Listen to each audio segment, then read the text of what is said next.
Hi, this is Ned Siegfried from Siegfried Jensen. As proud sponsors of BeliefCast, we hope you are inspired by Todd's weekly podcasts, which contain so many courageous stories of recovery and personal growth. Remember, it's not what happened in the past that matters, it's what happens in the future. We invite you all to work hard and be optimistic about your future. Enjoy today's podcast.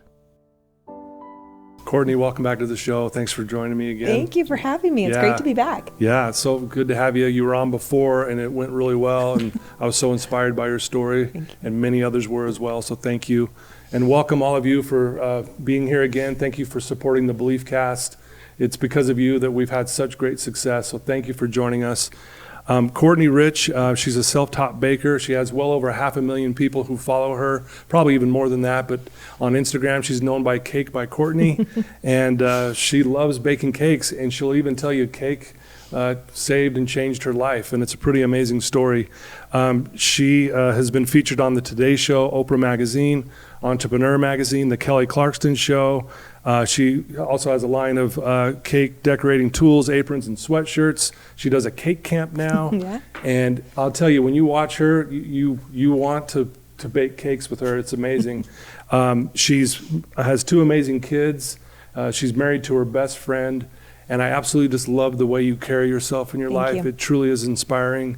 And she loves baking cake, but she loves people more. So thank you for being here. Thanks. You know, you shared an amazing story with me last time. You got a little bit vulnerable with me and about some things that you've struggled with. Talk a little bit about that, and then how you got into baking cakes.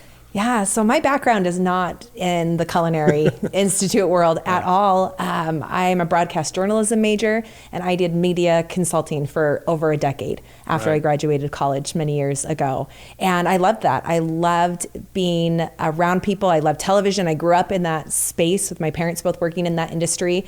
And I knew from a young age that's what I wanted to do. And so I got into that, and I absolutely loved it. But I found as I had become a new mom and was struggling with some things personally, I kind of felt a little lost. Yeah. I really loved what I was doing. I loved being a mom. I felt good in a lot of areas, but there still felt like there was this void in my life, and I couldn't quite explain it. I was diagnosed with depression and anxiety at about 19 years old, and was told that might be situational, because that did start kind of the catalyst to that was my parents' divorce, which was a really hard time, especially at that age, but for our family. And so I kind of just rode these waves of depression, kind of expecting around that earlier time that it would go away. They said it was situational, and they're like, oh, it'll probably go away. It never did. Yeah. And I spent a couple decades dealing with it, and not sure really how to navigate it when things weren't working out as far as using medication or going to therapists. And I felt like I just kind of had to figure it out on my own, which was a lonely place, a dark place, you know? And during that time, kind of as I was figuring that out, as I was working in consulting and as I became a new mom, I found myself in the kitchen, and it was to make my son's first birthday cake, which was 13 years ago. He just turned 14.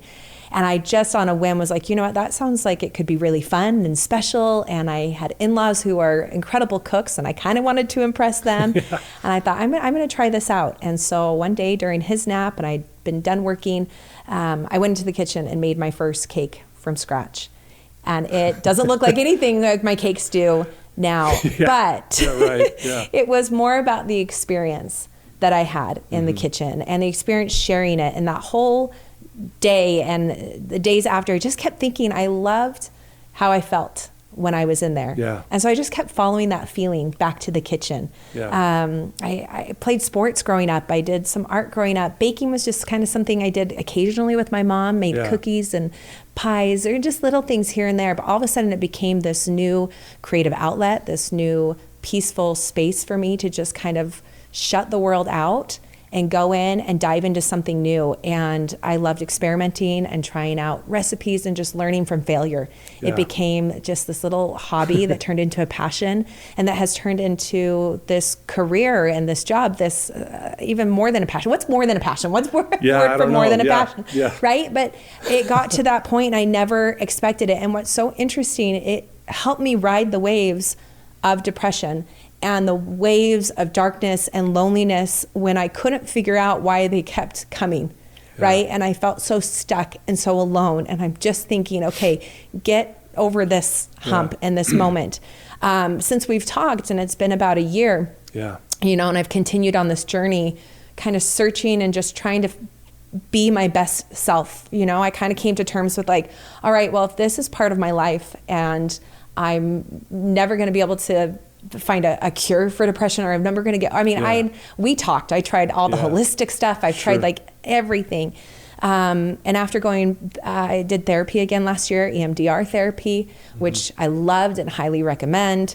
But I just, again, was on this, I just always had this like feeling like, I know there's something else and I can't be my best self and there's something more. I just felt like keep searching for your answers. And long story short, that road last year led me to a new psychiatrist, because I thought, you know, maybe I'll try some medication again, even though it felt like it really never worked. And I was diagnosed with ADHD at 39 years old last year. And so that was kind of like, wait, what? And I got on medication for that. I went back after and this is so just fascinating, right? I went back for my first appointment after starting medication. And the doctor was like, all right, how are you feeling? You know, what's been going on? And I'm like, I haven't felt depressed in 30 days. And all of a sudden I was like, this is what's been going on. Undiagnosed or misdiagnosed all these years, which often happens for women, right? And depression and anxiety and so many other things become this side effect of not being diagnosed for the right thing. And so I've had this like year now where I have kind of rediscovered myself, even as I've learned about how my brain works and how I wasn't unfixable, I wasn't damaged, and wasn't really anything wrong. I just kept thinking I am crazy. Like how am I not finding solutions to what we think is happening when all these other people around me are finding solutions to what's going on in a very similar way, right? That people are on medication for depression and it works, or the therapy works. And, you know, I just felt like I was in a hamster wheel. And to have this moment last year and realization and just kind of new discovery has been life-changing. But it all comes back to cake, because it was those moments being in the kitchen, it like became, you need to have moments where your mind is clear. Right? From the chaos and the distraction in your life. And hobbies are so good for that. Like things that you are just love, where you can clear your mind. And that's what cake was. And it just, as I kept following this path of that good feeling back to the kitchen, it just opened up these doors that I would have never guessed back then would have happened. Right?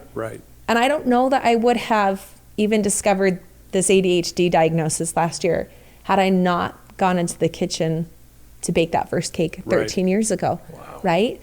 Just this series. And I mean, we could do another hour long podcast, Todd. So anyway, that's kind of the long story short. I started my business, 7.5 years ago. I started Cake by Courtney. I've written a cookbook. I'm starting my second cookbook. Done really fun things. I teach classes, the online ones, the in-person ones. And my people often ask, what's your favorite thing about what you do? And it is connecting with people, you know, online or in the cake classes, in person, however I get to do it and meet and connect and just share a moment with someone is my favorite part about it. Wow. Thanks for your vulnerability. I'm just so impressed at that. And I think, you know, vulnerability is such the key in all of this. And thank you for being willing to share. A couple things I'm pulling from what you were saying. I tell my clients this all the time: life happens for you, right? And I love how you can connect the dots as you look backwards. Like, how did I not bake that cake that first time? The other thing I get from your story is a definition of love that I heard a while ago that I thought fits it perfectly is sacrifice. Like you sacrifice your time and energy and into this cake for your son, and the love that's you giving away love. And so I know how much you love baking cakes, but people love receiving them, right? I bet that's a good thing to watch people go, man, thank you for this amazing cake for teaching me how to do these things. Yeah, absolutely. And it gives, so purpose to people. To me, it does. But there is something about sharing that, right? It's a hobby that fulfills me, fulfills the person doing it. But Right. then that moment when they get to share it and connect with someone else over it, that's where the memory Yeah. is built, right? And Right. those are the memories of joy and happiness and excitement that just, you're like, oh, I want to do that again, right? It kind of Right. becomes a little Yeah. addicting, that feeling of, oh, I'm going to bake it for so-and-so and so-and-so's birthday. And, it's a little bit for me, but it's mostly for, Yeah. other people too. For so sure. It's cool. Well, you've been, like we said, you've been featured on some amazing outlets out there, and, you've been out there, you've been doing all these great things. People love baking cakes with you, but, I think, they don't understand a lot of the background and all this stuff that you're sharing with us now. How have you navigated through all of this, like trying to have that positive attitude and maybe keeping like these negative thoughts at times at bay? What have you done to maybe help you get through that part? On the days that have been harder, and until last year where the new medication has really helped, I wouldn't hop on social media when I was having darker moments. Right. I felt like I couldn't be authentic and genuine, and I didn't ever want to come across as fake. And so if I was having a bad day, I would just do the things that I loved quietly. We're so used to sharing everything on social media. Yeah. I don't want to do that if it's not going to be uplifting. I don't want to come across as fake. Like Right. I'm having a bad day, but let me show you how much I love cake. And I very much do talk about the struggles Sure. that I face, and I will talk about the hard days. But to get through them, I need to just experience them. I need to just sit with them. Yeah. And I think that was a big lesson for me to learn. I mean, the second half of, the last couple of decades experiencing anxiety and depression is really learning to just sit with it and accept it rather than run from it and almost make it worse. Right. Where it just keeps catching up with you. Yeah. And so, there is a little bit of a balance. I want people to come to my page, to my class, to read my cookbook, and I want them to feel uplifted. I Right. think we all know at this point, we all have crap. Right. We are all going through For something, right? And if Absolutely. anyone is assuming otherwise, pull your head out of the clouds, Yeah, right? right. We know. And so I'm like, people know that I've got my stuff, and I'll share a little bit about it. But for the most part, I want Yeah. you to come and just feel like your burdens are lifted for a moment, and let's bake a cake, or let's Yeah. just talk for a second, on social media. And I want that to be like a safe and just happy place for people. Right. I love that because I watch all your posts. I watch all your videos. I saw when you were dancing with your son. I thought that was amazing. What I love about, I'm not a baker. I have never baked a cake, but I don't care who you are. If you don't like baking cakes, if you watch what you're doing, you will leave there feeling better. Just like you said, Thank you. I leave those posts that I see you do feeling better about myself. You really do That bring means joy. a lot. Thank you, Todd. That's so true. So you inspire a lot of people. You ignite people to be better. If you could share something with our listeners right now, like what could you say to them to help ignite them to maybe be more vulnerable, or to find their passion, or to live, more real like you do? We had been talking earlier about principles that I live by before we did this interview. Yeah. And so maybe I'll answer, is that okay if I talk about some of those? Because I've been thinking about those this last week. And so maybe these answers will kind of help answer that question. So the three that really, as I thought about this, that stood out to me that I try to live by, live connected, live with intention, and live with hope. So live connected, there's so many ways this, I think, can apply to your life and change your life. Yeah. Living connected, just mind, body, soul is one of them. Yeah. I really have tried to take the time to have quiet moments, to have peaceful moments, to have spiritual moments, so that I can be in tune with my spirit, the spirit. Like, I am a religious person. I believe in revelation and promptings. And so I try to have moments where I can create opportunity to hear what is going on around me, but also live connected with one another. I think it's so easy to go to the grocery store and just be in line and be on your phone or pay and leave. And there's so many opportunities to connect with someone, Yeah. right? And it may be that you never see them again. I was down in Beaver, Utah, 2 years ago for a race. I went and did a half marathon down there. I saw you. And I'm in line to check in at the hotel, and this man and woman are behind me. And I turn, and I could tell one had a bag for a full marathon and one had a half. And anyway, so I just turned around and I said, what are you racing? Or, I could tell they had bags. And anyway, I find out that they travel all over the world for races. And I just heard their life story. And will I ever see them again? No. But in that moment, I connected. And this is like, right, you're just, the joy you have when you connect with someone is so high. It's so cool. Yeah. And you just leave that moment and you're like, I feel like a better person because I just met them and they shared something really cool with me, right? Yeah. And then there's times where, you say hi to someone and all of a sudden both of your paths are connected forever and you have these moments, right? Like one example, through social media, there was this woman who I would often see comment on my posts, and she was just always really supportive. And I was filming a marketing video a few years ago, and I thought, okay, I wonder if she lives in Utah. I'd love to have her be part of this marketing video. I'd never talked to her more than, on DMs and stuff. And I reached out to her, and turns out she lived in Arizona, and she's like, but I would love to come up. Fast forward, we are incredibly close friends, and I consider her a dear friend. And we've had shared experiences that have changed me.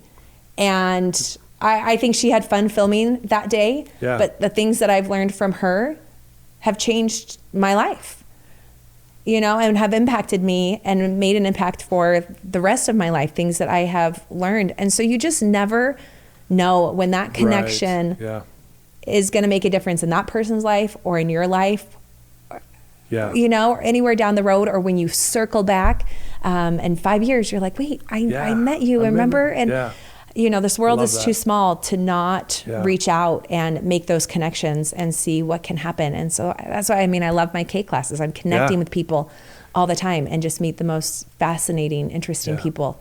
Yeah, I believe we're never more fully alive than when we're connected. And I love that you do that. And that's in my world too, trying to help people connect is so powerful and important. I love that. Yeah. And intention, that is another one. I feel like as I look back over the last, 20 years, when I've really made purpose and intention in my life, and that could be as little as today, I'm in a shower and my intention is to get 3 things done, right? Or maybe today my intention is to be as happy as I can be because I'm really struggling.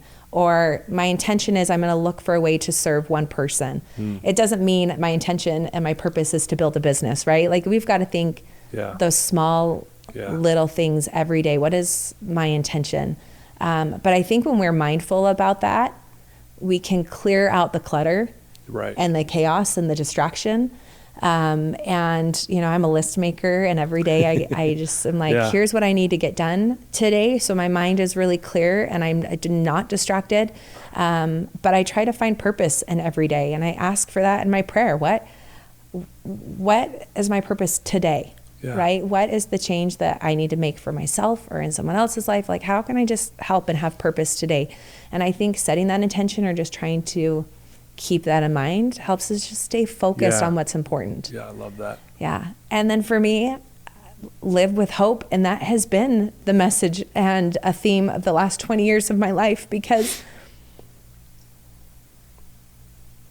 there were so many times where I felt like there was no answer, that I was alone, and what would tomorrow bring? But I remember when I was 16 years old, I was at a school fundraiser and we were doing a car wash. And my dad came with our big expedition.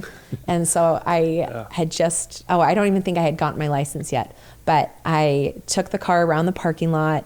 I ended up backing into another person's car in front of my entire grade. So, my life was just completely over and I had to transfer schools. But I was devastated.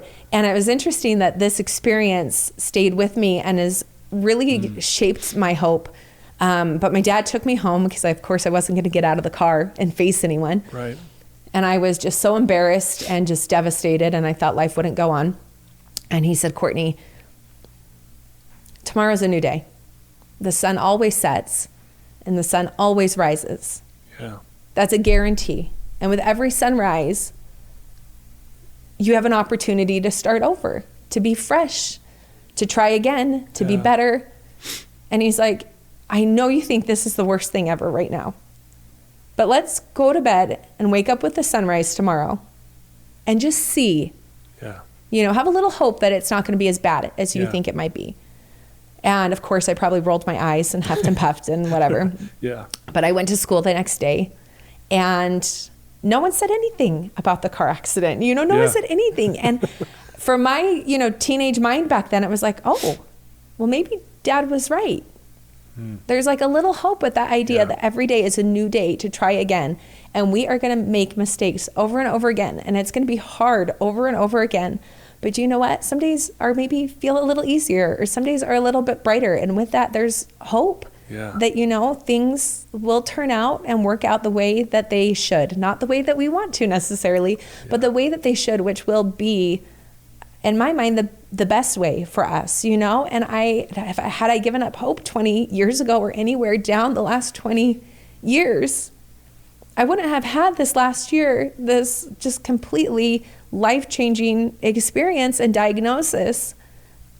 There's hope. It took me 20 years to find that, and to find out what I needed to just make me feel like myself and to feel like my best self. And so live life with hope. And today may feel really hard and dark, but it doesn't mean tomorrow has to.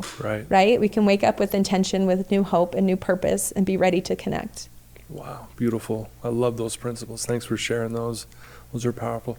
What do you love most about your life? Oh gosh, so many things just rushed to my head. I love my family. I love that my life is filled with Jesus. The more I look for him and the hand of God in my life, the more I see it. And I love that so much. And I love that there's hope. I do. You're making me cry. Sorry. It's early to do that. Yeah, no, I appreciate that. That's beautiful. It's beautiful. Well, I can't thank you enough for spending some time with me today and to share your story with us and everyone that's following this. And this is going to be on this mental fitness app that's going to help a lot of people. So thank you for your vulnerability, for your inspiration, and for the way, like I said, the way you carry yourself. That's what drew me to you in the first place. Thank you. Is just the way you carry yourself. It's very powerful. So thank you so much for being here today. I appreciate that. Yeah. Well, there you guys go. Courtney Rich. If you'd like to follow her, she has a website, cakebycourtney.com. And then on Instagram, she's at cakebycourtney. Please follow her. Even if you don't like baking cakes, man, she will make your day. I'm telling you. She was been on my show before. It was episode 206. So if you want to listen to her full extended story, please reach out and listen to that, and you'll be able to hear more about her. Please follow her, ask her any questions. She's making me cry here, but no tissues. What were we doing? We forgot about that. But thanks for being here, everyone, and thanks for supporting this. And again, Courtney, thank you for taking some time and sharing and spending some time with us today. It's my pleasure. Thank you.